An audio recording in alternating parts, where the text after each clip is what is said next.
ഇന്ന്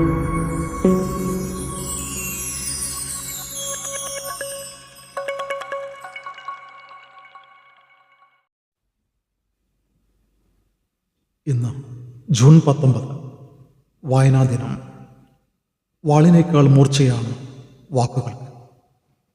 അതുകൊണ്ട് തന്നെ ചിതറിത്തെറിച്ച അക്ഷരക്കൂട്ടങ്ങളെ പെറുക്കിയെടുത്ത് ഇഴചേർത്ത പുസ്തകങ്ങൾ മനുഷ്യ വളർച്ചയ്ക്ക് പ്രധാനപ്പെട്ടതാണ്. ഒരു നല്ല പുസ്തകം ഒരു മികച്ച സുഹൃത്തിന് തുല്യമാണ്. വായിച്ചാലും വളരും, വായിച്ചില്ലെങ്കിലും വളരും. വായിച്ചു വളർന്നാൽ വിളയും, വായിച്ചില്ലെങ്കിൽ വളയും. വായനയെക്കുറിച്ച് ഓർക്കുമ്പോൾ തന്നെ, വായനയുടെ പ്രസക്തി എന്താണെന്ന് ചിന്തിക്കുമ്പോൾ തന്നെ നമ്മുടെ മനസ്സിലേക്ക് ഓടിയെത്തുന്നത് കുഞ്ഞുണ്ണി മാഷിൻ്റെ ഈ കൊച്ചു കവിതയാണ്.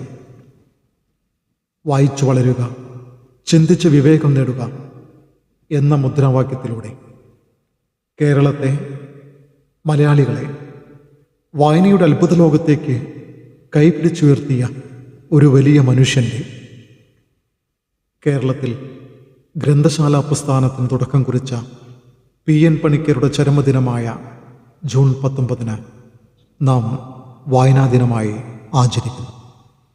വായനാശീലം അന്യമായിക്കൊണ്ടിരിക്കുന്ന പുതുതലമുറയ്ക്ക് വായനയുടെ പ്രാധാന്യത്തെക്കുറിച്ചുള്ള ഓർമ്മപ്പെടുത്തലാണ് ഓരോ വായനാ ദിനവും.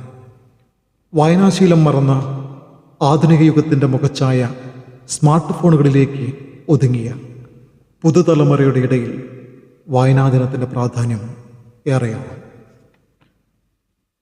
വായനയുടെ പ്രാധാന്യം മനസ്സിലാക്കി വായിച്ചു വളരുന്ന ഒരു പുതുതലമുറയെ സൃഷ്ടിക്കുവാൻ സാധിക്കട്ടെ എന്ന് ആശംസിച്ചുകൊണ്ട്, പ്രാർത്ഥിച്ചുകൊണ്ട് നിർത്തുന്നു.